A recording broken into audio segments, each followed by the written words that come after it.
Susan! A voice echoed from behind as Susan's eyes met with Mr. Dennis, who could not believe if truly she was the one or a ghost.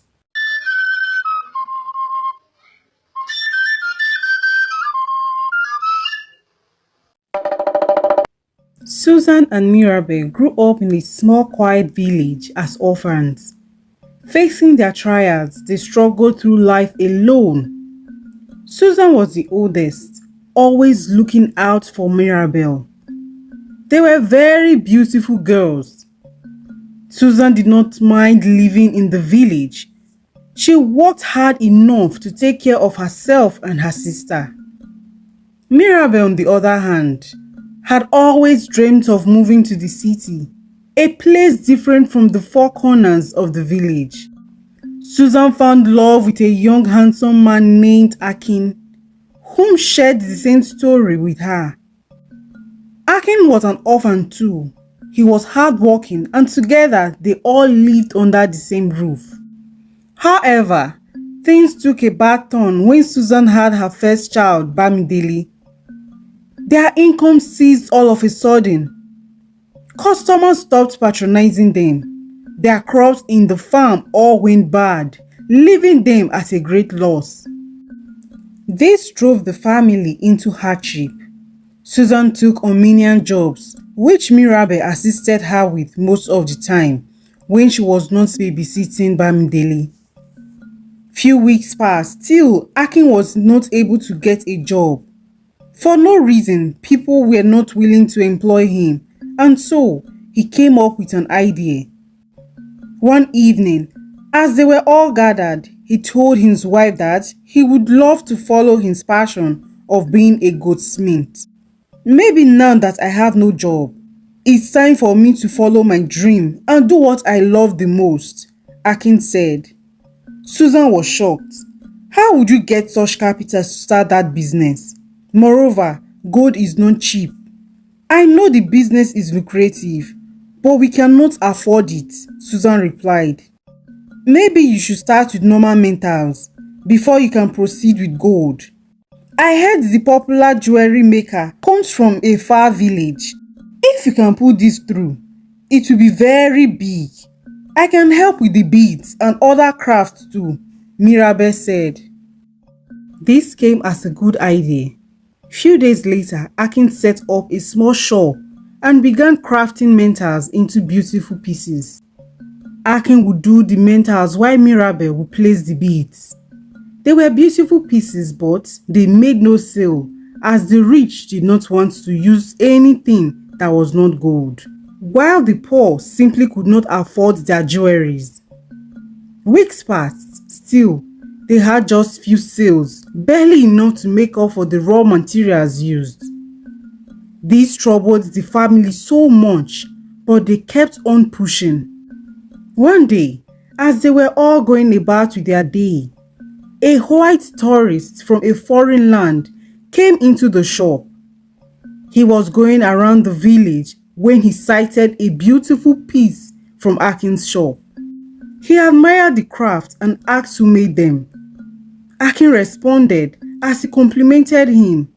These are very beautiful pieces and your crafts are so neat. Can you make something with gold? He asked. Akin responded, stating he could. The white man offered him a job in the city as he wanted to venture into jewelry making. If you are interested in the offer, meet me in the palace where I'm staying in 2 days. Akin thanked him for the offer and asked him if he could come with his family. But the man refused, stating that there was no more space in their cargo. Akin was disappointed, but he asked if his sister-in-law could come along because she was the one who made the beads, stating he was only an expert in goldsmith and not beading. It seemed she would be needed. I'll make space for her, he replied Akin as he took his leave. Akin was so happy and sad at the same time. He went home and shared the news with Susan and Mirabel, and they also had mixed feelings. Susan was sad because she did not want to be separated from her husband and sister. However, she agreed because the opportunity was huge and it was one that could change their lives forever. They made an agreement to be reaching out and also to bring Susan and Bamidele over when they fully settle in. Mirabel was the happiest. Her dream of leaving the village had come to pass. As the day came, Susan gathered all the money from her business and gave it to them to use for the few days. She packed up some food items and gave it to them, bidding them goodbye as tears rolled down her cheek. Those few days, Susan cried her eyes out. She started missing Akin and Mirabel, but she continued to pray that they both succeed. They traveled to the city took 3 days. Immediately they got there, Mr. Dennings, the white man, showed them their apartment beside his mansion. It was like heaven to them. They had never seen a place like that in their entire life. They were marveled. The city was filled with lots of beautiful houses and a life that was different from what they were used to. Mirabel swore never to return back to the village again. Mr. Dennings smiled as they expressed their gratitude. He was a very good man. He showed them the factory and in a couple of days, they began working. Oh, before I forget, there is a postman who could help you deliver any message to the village, just in case you want to reach out to your wife, Mr. Dennings said to Akin. Akin and Mirabel were so happy. They wrote a very lengthy letter expressing themselves and also telling about their experience and sent it to Susan. About a week later, Susan received it. She was so happy to hear from them. The letter gave her hope and reassurance, and she became certain that they would all soon be united. Akin and Mirabel started working for Mr. Dennings. They put in all their best and attended a few trainings. They would both send money back home to Susan and Bamidele along with their letters. Susan was very happy and she continued to pray for them. This continued for months, but after some time, Mirabel developed feelings for Akin. Being that they were both living under the same roof, the feelings were hard for her to control. Poverty had prevented her from noticing how good-looking Akin was, but she was not the only one who felt so. The feeling was mutual. As days passed, they became very attached to each other. Mr. Dennings traveled overseas to meet with his family and left Akin and Mirabel in charge of his business. With no one around, they found this as an opportunity to let loose, causing them to be intimate. This continued for a long time while Susan was still struggling in the village trying to meet ends meet as the money was no longer coming in as usual. Weeks went by and Mirabel became pregnant for Akin. They decided to keep the pregnancy without letting Susan know about their secrets. Having made money and living their best life, they completely neglected Susan. Susan was worried because the letters stopped coming. She met with the postman and asked about Akin and Mirabel, but the postman had no information. Knowing that Susan will begin her search for them, Akin came up with a devious plan. They paid someone to go to the postman and tell him that they had died from a tragic incident at the factory. They gave him some cash, stating that it was from the company to help her get back at her feet. The young man delivered the message to the postman and parted away with the money. Akin and Mirabel got rid of their guilt and started living as husband and wife. Back at the village, Susan received the letter. This was devastating. She fainted when she read it and was quickly resuscitated. She never regained herself. Every day, she would cry at the grave she dug for them, wishing they had remained with her in the village.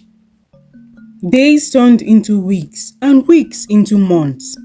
Susan was still grieving the loss of her husband and sister, while Mirabel gave birth to a baby girl. People around thought they were a married couple and envied them.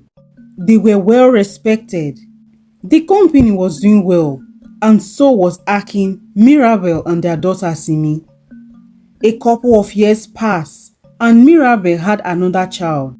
They were so happy that they forgot the reason they came to the city in the first place. Meanwhile, at the village, Susan finally found the strength to get back at her feet, as she was the only one Bamidele depended on.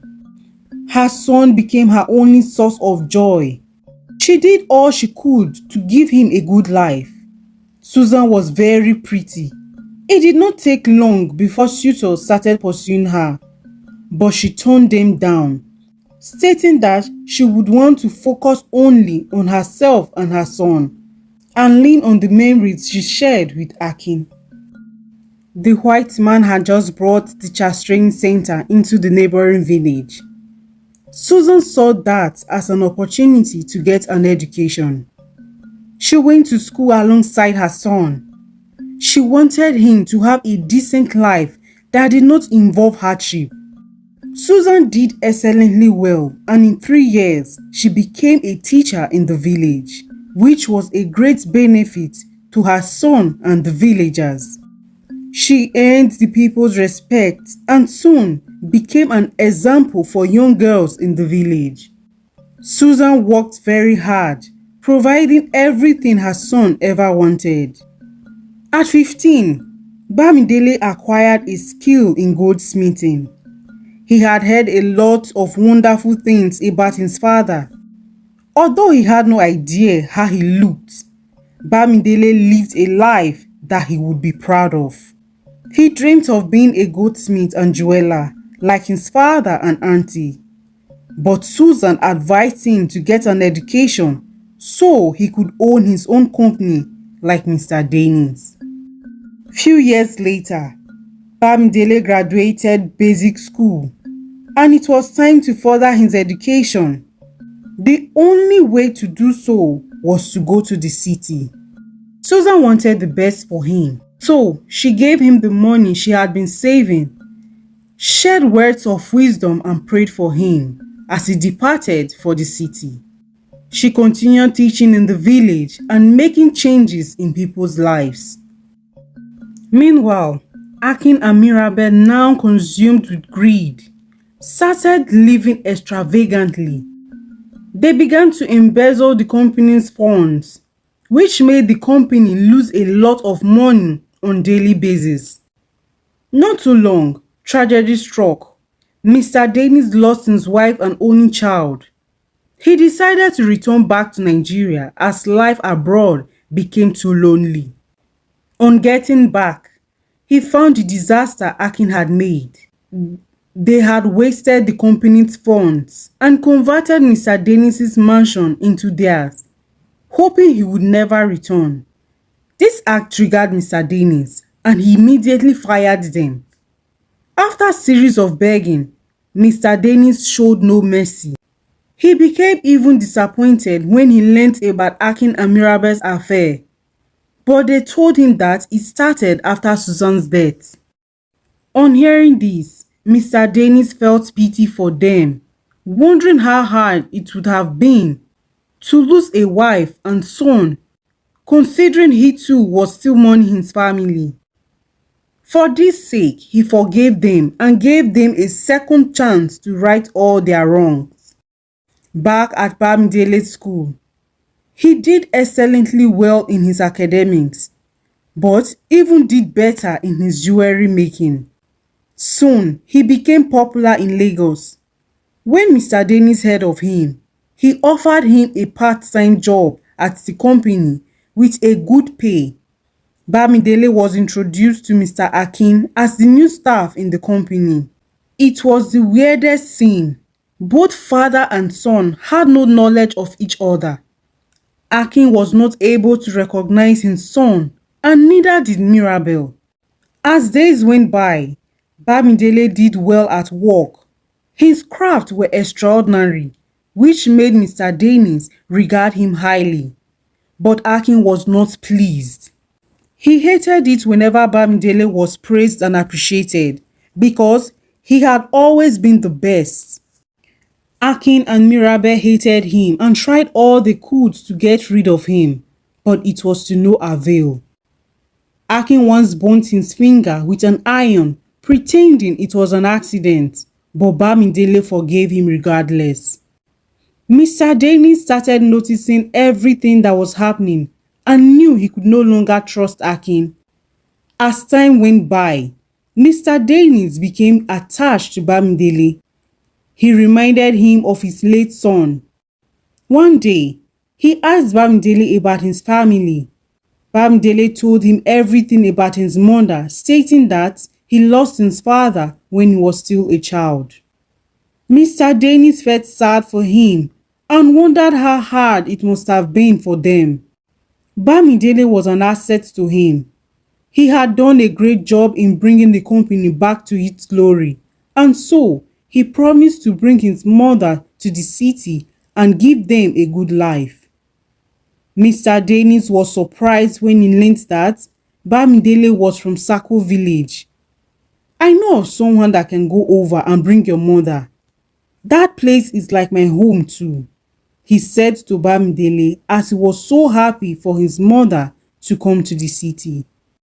A week later, Susan arrived in Lagos. She was so thrilled to hear that her son was working for a big company, even when he was still a student. On seeing her son, Susan wrapped her hands round him, giving him a tight hug, as she expressed how proud she was.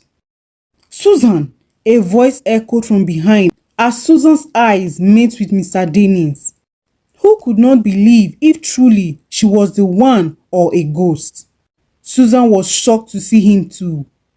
"Is he your boss?" she asked her son. Bamidele responded, as he was also confused about what was going on.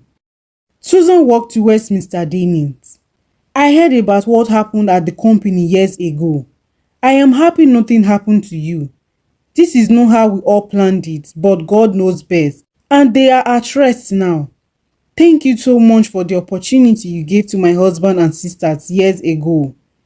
I know they will be smiling when they find out that you are still helping till date," Susan said to Mr. Dennis as she expressed her gratitude. "What are you talking about? I was told you were dead. How come I'm seeing you in flesh?" Mr. Dennis asked in confusion. "Me dead? Who could possibly tell that lie?" Susan questioned. "Your husband and your sister. They told me that you had died when I returned to the country few months ago," Mr. Dennis responded. The room was filled with confusion. No one understood the other. "Come with me. I think he's in the best position to explain," Mr. Dennis said as he took them to Akin's flat. When they got there, lo and behold, Akin, Mirabel and Susan's eye met with each other. When this happened, Susan called their names and fainted. She was rushed to the mansion where she regained consciousness. After a while, she learned that she had been deceived all these years. Mr. James, the butler who had been working for Mr. Dennis for years, narrated everything to them, also sharing that her husband and sister were married, with children, and had been living comfortably for years. Akin was shocked to find out that Bamidele, the boy he hated, was actually his son.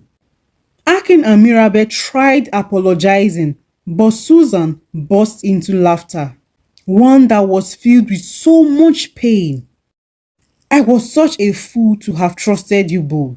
After all I did for you, I gave all that I had and even turned down marriage proposals just because of the love I had for you." She looked at Mirabel, smiled and said no words as she walked away with Bamidele. Mr. Dennis, upon hearing the true story, was filled with anger and disgust. He called the police and threw them out of the house. Akin, Mirabel, and their children were forbidden from ever stepping foot into the house. With barely enough money on them, they wandered the streets looking for shelter, but everyone resented them. No one was even willing to rent out their house to them because of how ruthless they were. The once respected family were now rejected. Mr. Dennis continued to console Susan and Bamidele, promising to take good care of them henceforth. Susan took off her wedding necklace for the first time in years and dumped it in the dustbin. I have held on to Akin for too long. Now, I am going to start living for myself, she said to Mr. Dennis and Bamidele. Mr. Dennis felt a chill in his spine. He admired her loyalty and began to have feelings for her. As weeks passed, Bamidele continued to work and study hard. Susan got a job at the Ministry of Education and finally decided to rent her own apartment. She told Mr. Dennis about it, but he was not too happy with the idea. Please, I do not want you both to move out, he said to Susan. Susan was surprised. I know your heart carries scars, stories of promises broken and trust shattered, Mr. Dennis said, with his voice filled with warmth and sincerity. But in the time I've been blessed to know you, I've seen your incredible strength and the way you have found beauty even after pain. He paused, gently brushing away a tear that glistened his cheek. I want to spend every day honoring that courage you have shown, the love you still have to give. I want to promise you the kind of love that doesn't fade, the kind that cherishes and uplifts. Every moment, every day. Will you let me be the one who treasures your heart, who stands by your side and holds you through every sunrise and every storm? Please, marry me and let me love you the way you deserve to be loved, Mr. Dennis said as his eyes were filled with emotions. Susan was shocked. Her eyes were filled with tears, but this time around, they were tears of joy. She saw the sincerity in Mr. Dennis' eyes and could not turn him down. With a soft yes, she accepted his proposal. Bamidele was so happy when he heard the news.